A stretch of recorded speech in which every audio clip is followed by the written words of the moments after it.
Guys, welcome back to the Final Whistle podcast. It is game week 23. I want to say it was exciting and thrilling, but I'll be lying. So, spoiler alert right there. And joining me as always, it's the awesome Ben Pescod. Hi, Ben. How are you doing? Yeah, I'm okay. Like you say, it hasn't been a brilliant weekend of football, but an important one. So there's plenty to talk about still. But yeah, it's been a bit meh, hasn't it? It has been a bit meh. It has been a bit meh. Let's talk about the main guys. Liverpool 4, Ipswich 1. Happy with the 3 points. Um, what did you make of this one? Because I actually thought Slot might have made some changes to the lineup. That was my initial anticipation for this, given PSV. I know we just need a point there, and then of course we've got Bournemouth away, which is a pretty big one. But anyway, I'll let you talk about this one. Yeah, I thought it ended up being a pretty straightforward victory in the end. I mean, obviously, I think against teams like Ipswich, if you can grab that early goal, I think you're obviously on the right track. But especially against those kind of teams, the likelihood of them striking back's really kind of non-existent. And I think that's where Liverpool were going wrong at times. Conceding first all the time, giving them kind of teams hope and the opportunity to sit back and hit us on the counter. But yeah, I thought there was a few standouts, to be fair. And Szoboszlai, obviously, his goal's a great finish, and I thought he was brilliant again. I think he's having a really good 2025 so far. And another one who I wanted to kind of praise is Robertson. I know he's been getting a lot of stick, and again, I don't think he was anything spectacular yesterday, but sometimes with Gakpo, obviously Gakpo was unbelievable again, and I sometimes get this fear that Gakpo is going to get figured out because he does kind of do the same thing over and over again, but teams just can't stop him. But I think a lot of that is down to Robertson, his energy up that side and creating that space for him to put them crosses and get them shots in. So yeah, overall, I mean, it's hard to find any faults in a 4-1 win at home, really. Yeah, aside from the fact that just conceding a goal, like a Yeah, stupid set piece, and I guess that's the annoying thing. But because we like Ipswich, we'll let them have the goal. yeah, That's our take on this podcast. You're spot on about the midfield. I thought they were absolutely incredible. I just love how hard they work. The front three as well worked really well for me as well. Salah as well. It took him a while, but then he just, everything was kind of going through him.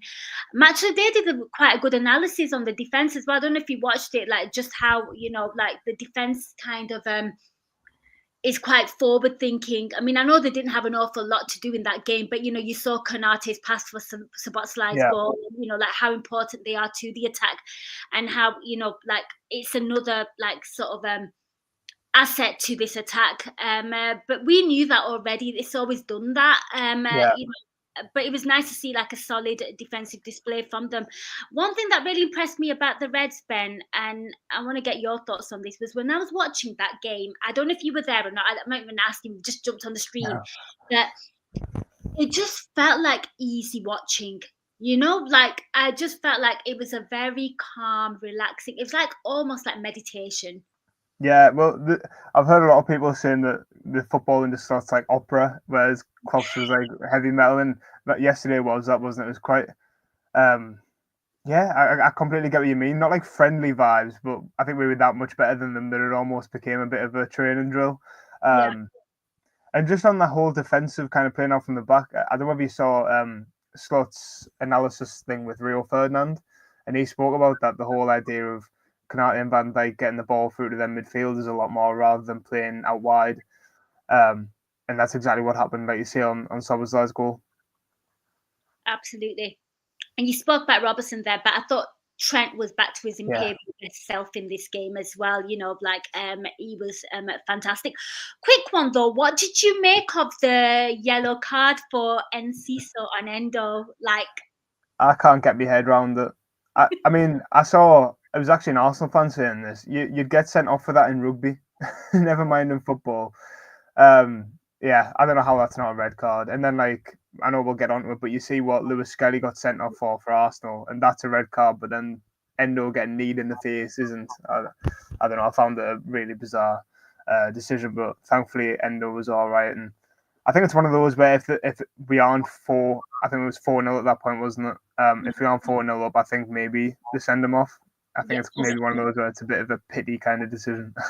yeah, well, it shouldn't be a pity, I'm Yeah. just grateful that he wears like a gum shield or a I'm mouth chill, guard. yeah. Yeah, do you know what I mean? Because oh gosh, that could have been awful. And you know what? I think you jinxed the referees because you were here last week saying, "Oh, Yeah. I need this week." So Yeah. I was like, I'm going to pull him up on this. Any more final takeaways from the Liverpool game before we move on? No, I mean, I've made a few notes and we've kind of touched on everything. Like I say, I think it's just a shame to concede late on. I think Allison and Van Dijk will be fuming about that, but that's kind of the standards that we've set ourselves. So yeah, hopefully the likes of the midfielders get a bit of a rest on Wednesday.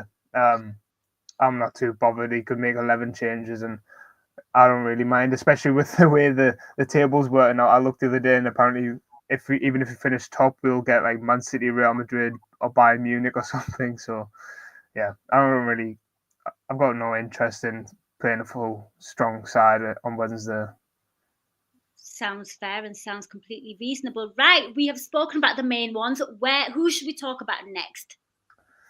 Um, we'll do Wolves Arsenal just since I touched on kind of Lewis Skelly's red card You and did, you did. So this was obviously at 3 o'clock kickoff as well. And I was watching the score update. I was like, oh, it's 0-0, it's 0-0. yeah. And obviously Calafiori gets the goal, quite late on.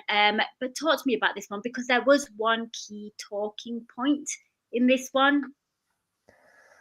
Yeah, obviously that's the red card for Lewis Skelly, and I don't think it's a red card. In all honesty, I think if that's given against us, we're quite agitated by it. But yeah, I don't know. I didn't think it was a good performance by Arsenal by any means, but I mean they got the win in the end. And how many times have we done that? I mean, we done that at Brentford last week, so I don't know. But I'm not too threatened by it. Especially, I'm assuming Odegaard's injured because he wasn't even on the bench. I think he was. Um, yeah, and without him and Saka, the look really, really blunt. And it took kind of like a Calafiori really good finish, to be fair to him. I kind of took that to break the deadlock. And yeah, I don't know. And I think if João Gomez doesn't get sent off, I don't think they go on to win the game. But it's just one of I those things. think I think you're absolutely spot on. Then you've pretty much taken all like everything that I put down for the notes for this game. I agree with you. I don't think that was a sending off. We are being completely like unbiased here. I mean, I saw the update and I was like, oh my gosh, the 10 men down.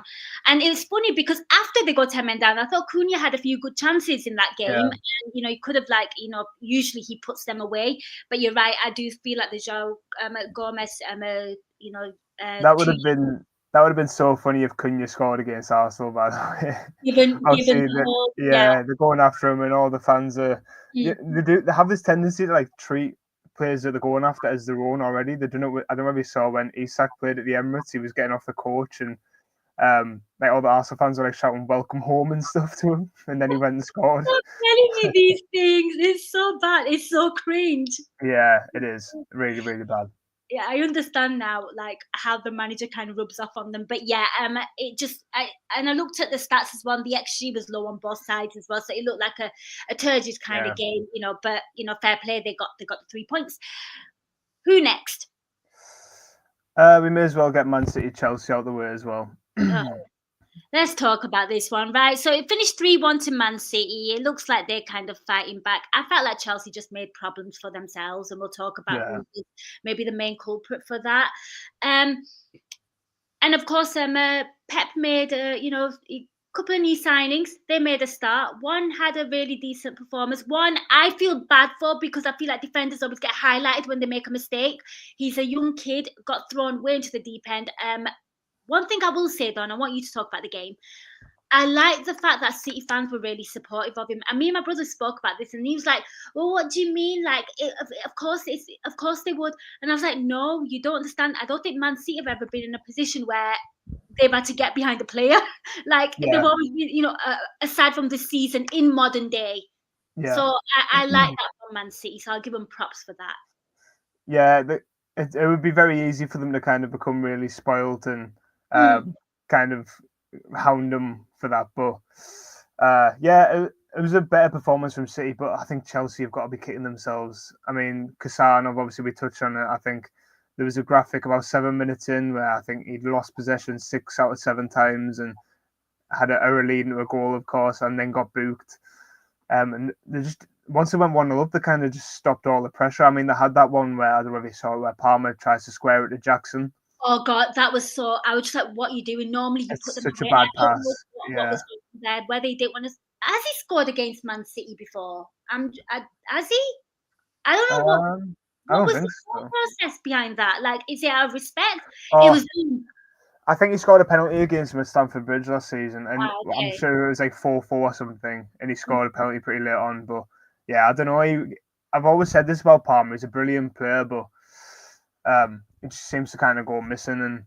And yeah, I think Chelsea will be kicking themselves, but Man City capitalised on it, and it was interesting to see how direct they went up to Haaland. And I think once you've got like Foden and Marmoush running around Haaland, that could be something that he looks to do going forward. But obviously, they've got Arsenal next week, so that'll be really, really interesting.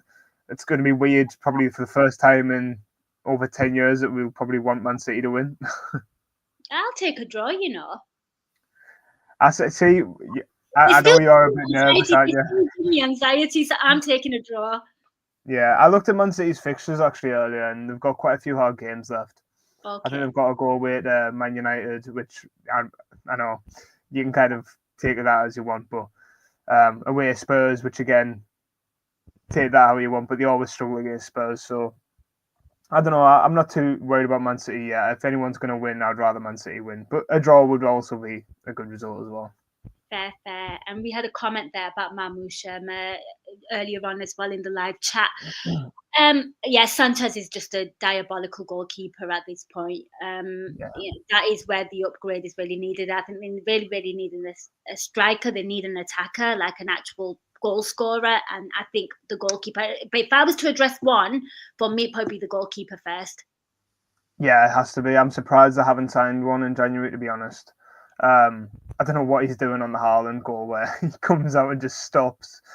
I heard Gary Neville saying it reminded him of when we were about fourth and we had Karius in goal.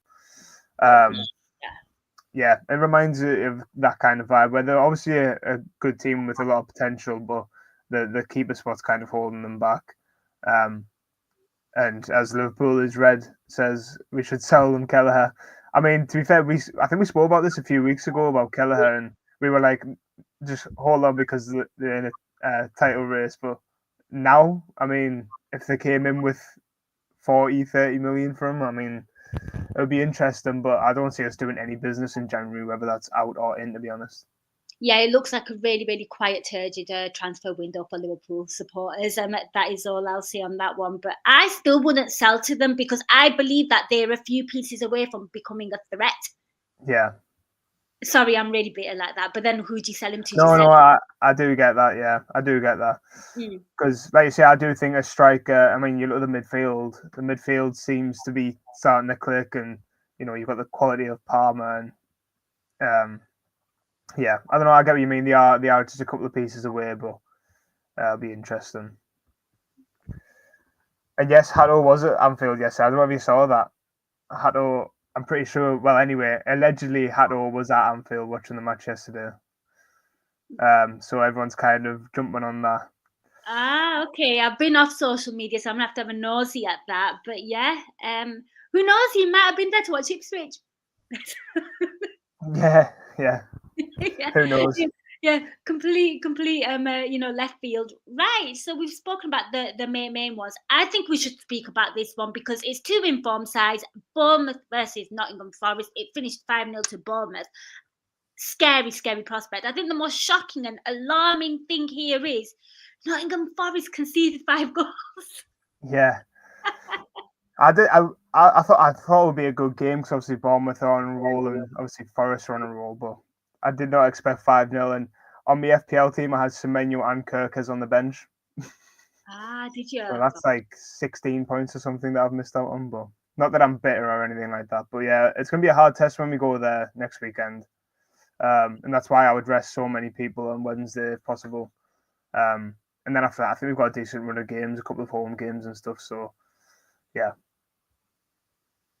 I can't believe how and when I watched the highlights to the Nottingham Forest game, Ben, I was like, oh, there must be a change up in the back four. There must be, the two centre backs probably got changed or something's happened.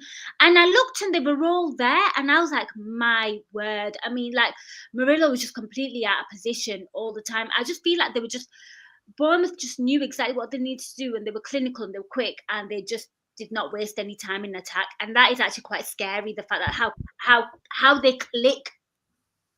I mean, Yeah, the offside goal. Was it the Clive offside goal? yeah, Yeah. yeah. They're brilliant to watch, and I think they kind of executed the game plan perfectly to kind of stretch Forest because we saw it when we went to Forest, but obviously it's different when they're playing at home and holding on to a win. They're going to chuck everyone behind the ball, but the way Bournemouth kind of stretched the Forest midfield, there was so much space for them, and I mean, Atara scores a hat trick. That's another one to add to Bournemouth's attacking threats. And what I would say is there's a lot of teams at the minute, I'm not going to point any fingers because we'll get onto them, who are blaming injuries for the struggles at the minute. I mean, Bournemouth last weekend had a bench with a total of 9 Premier League appearances on it, Wow. and they're still doing what they're doing. So I find it hard to kind of get on board with that. And one player I really like, I know Clivert's been getting a lot of credit, but Dean, I'm going to butcher this name, but Huyson, the centre back. It sounds good to me. We're going with that. You're asking the Who worst knows? question. I know we're bad at this, but yeah, he's a brilliant player. He's who they signed from. He was at Juventus and Roma, and they signed him for about 12 million. And I think he's got a release clause in the summer, but they're going to make a lot of money on him. Fair, yeah. Watch this space. It should be a really good game next weekend. Ben, we've got 1, 2, 3, 4, 5 games left. Which one should we talk about next? Let's get Spurs out of the way. Oh, do you? You know what? How is he still not sacked? Yeah, I'll be amazed if he's not after this. If you live under a rock, it finished Spurs 1, Leicester 2. They took the lead as well, and they Yeah, completely Spursed it. I feel like Ben. I feel like as soon as he said, "Are you not entertained?" everyone got entertained, but Spurs fans. yeah, that's what I said as well. I said they certainly said that the only teams that are going to be entertained is the ones who are rolling up there and beating them every week. And I don't know if you saw his interview last week, where I think the interviewer said, like, same old story, and he was like, "What do you mean? Like, what a way to start the interview!" But if he wants to stop getting asked about getting beat, then just stop getting beat. But I don't know. It's like he's complaining about Solanke being injured, or I'll just have to bring in the other £60 million striker who actually ended up scoring today. So I don't know. I just find it hard to sympathise with him, and he's kind of coming across a bit arrogant and obnoxious for what he's achieved. I don't quite understand it. It is really bad. It's so bad. I mean, at the moment, Leicester. By the way, shout out to Leicester because all the Yeah, bottom teams pretty much lost. They're in 17th now, so they've come out of relegation. Ben Spurs 15th in the league with 24 points. They're away to Brentford next weekend. That is going to. I think that's going to be the game that. yeah. I don't know. I feel like this always happens, but last week I said if he loses to Leicester, I think he'll go because losing at home to Leicester is like an all-time kind of low. And I mean, they lost at home to Ipswich as well, didn't they? So, but then like we used to say it all the time when Man United managers, oh, if they lose this game, they'll go. But then it actually happens, and then you think, oh, maybe they won't. Maybe they're waiting to see what happens in the Carabao Cup. There's a Yeah, thought. maybe. But even then, I mean, I remember them sacking Mourinho like a couple of days before the final. So I don't know whether that will enter the process of thinking. I don't know. But the thing that annoys me is he keeps on coming out in these interviews and saying, "I'm not going to change the way we play. I'm not going to do all that." But that's literally your job to adapt and get the best out of the players that you have available. I just don't get it. I know there's a culture that he wants to set, but if the It's injuries are as bad as what he's saying, half of these players that are playing aren't going to be in his long-term plans anyway. No. And that famous quote came to my mind when you said that he's not going to change. Insanity is doing the same thing over and over again and expecting different results. But Yeah. yeah, shout out to Leicester though. So fair play to them. A massive 3 points for them. Who next? We'll quickly do Palace Brentford, the other 2 o'clock game today. We spoke before we came on live, and we just thought the live football this weekend has been absolutely shocking. And I Yeah, think the Sunday dose has been awful. absolutely awful. I bet there's a worldie going on now between Fulham and Man United. Yeah, probably. I've not even checked the score or the result. It's not even kicked off yet. Oh yeah, it has kicked off. Yeah, 5 minutes in. They're not Yeah, getting beat just yet. not just yet. Okay, so this one pretty much I felt like it went as it did. I wasn't really overly surprised. I guess the surprise is Brentford winning away. They're normally Yeah. a home side, so good 3 points on the road for them. It was a pretty tough watch altogether, wasn't it? I mean, It was. I get the whole thing of like every team needs to be on TV a certain amount of times, but I mean, come on.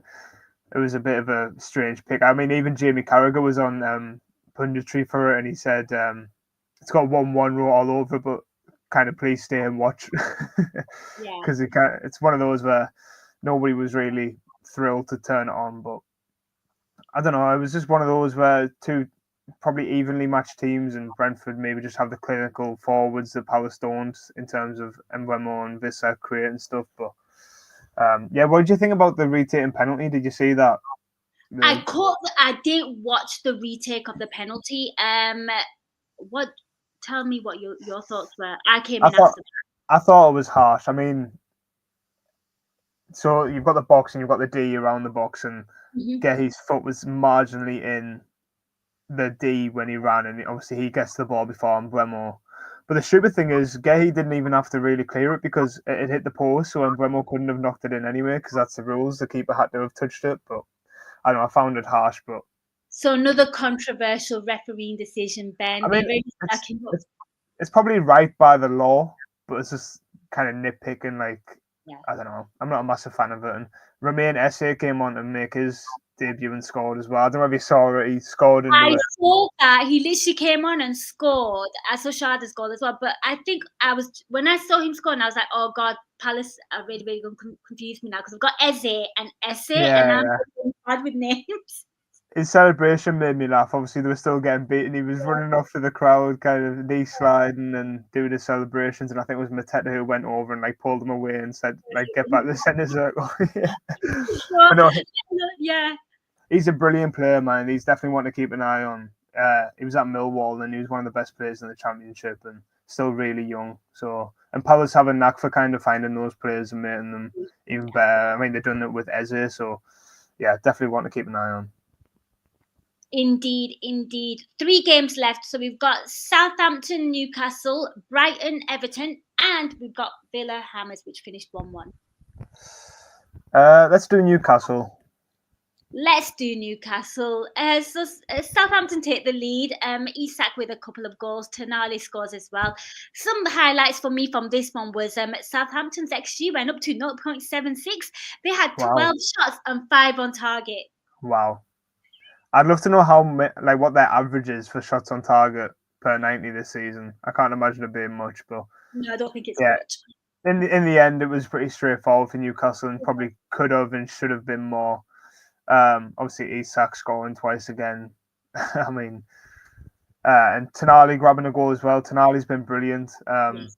One of my favourite midfielders this season, so it's good to see him getting on the score sheet. And I mean, Southampton are getting scarily close to breaking that record by Derby, aren't they? But yeah, I don't know. They seem a little bit better under the new manager, but I just think the squad's not good enough. No, it's not. It's not. And, I just feel like now that you're kind of having shots on target, now it's a bit too late in the day. Not that they were going to cause any problem, but I feel like they, I don't know. I feel like when you're like a team that's come to from the championship, I feel like you kind of have to be a little bit more fearless. And they played like a team that's never been in the Premier League before. And Yeah, Southampton were only in the league like a couple of seasons ago. And, like if they were like complete new boys, like Luton Town were and Ipswich quite this season, I guess there's a surprise element to those teams. But yes, Saints have really underwhelmed me massively. That's all I'll say. But yeah, Newcastle are just quietly getting on with business as you'd expect. I say we speak about Villa and Hammers. yeah.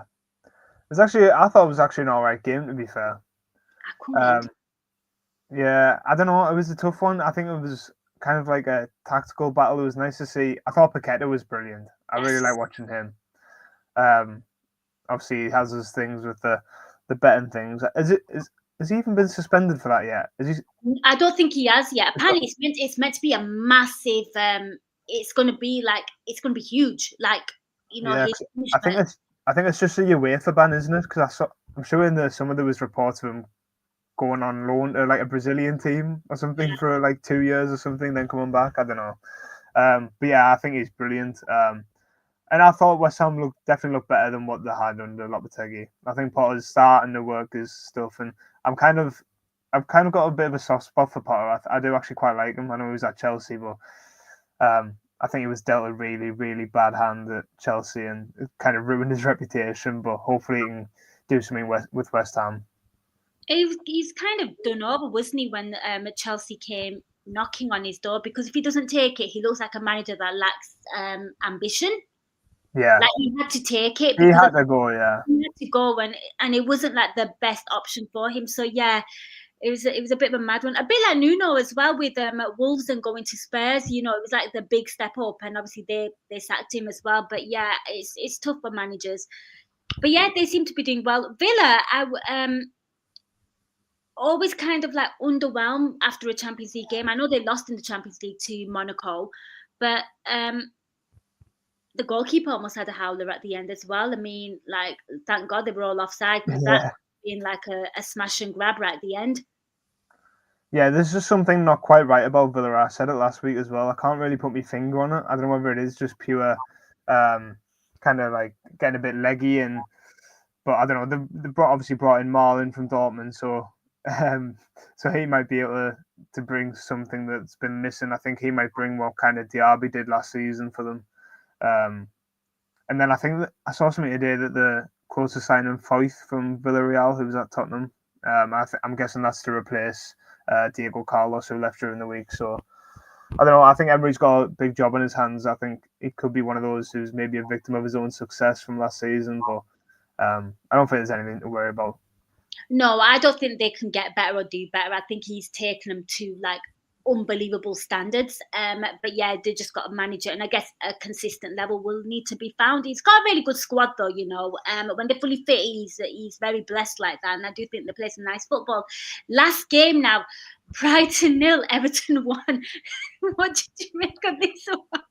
I couldn't believe it. The most baffling thing was, do you see Veltman's handball?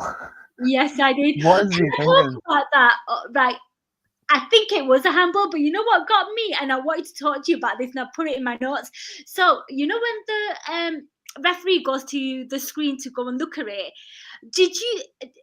if you've not watched Match of the Day, go and watch Match of the Day. So when he's running over to the screen to watch it, there's a load of Brighton supporters. Obviously, usually they pull out their phones. There's a few with fivers like waving it at the ref. It's so funny. I was like, you need to see that. I didn't see that, to be fair. I didn't see that when I watched back the highlights. Go back and watch it. It was on Match of the Day, but just focus on that. There's that guy waving a fiver at him. It's so funny. Like, that was my highlight from it. It really Yeah, was. I think Brighton. it would cost a bit more than a five at the overrule that Yeah, decision. it was just hilarious. I was like, you'd appreciate that, Ben. I thought of you. I was like, you know what? If he's Yeah, seen that, he'll mention that. But Moyes' 700th game as a manager with a win, 2 wins for him back to back. Brighton, though, I heard on Match Day that they've not won a home game since November. yeah, that's not great, is it? I don't know. They're in kind of like a frustrating spell, aren't they? Where they're looking a bit more like the Brighton from a couple of seasons ago. Do you know when they were like had loads of XG but couldn't finish the chances and. I think that kind of like João Pedro was firing on all cylinders at the start of the season. Welbeck was, and that's kind of just not happening at the minute. But to be fair to Everton, I thought these were the kind of games that they'd maybe struggle more in under Moyes than what they did under Dyche. But they got the 3 points in the end, and then Dye scored again. You like him, don't you? Yeah. But yeah, that Veltman handball just really made me laugh.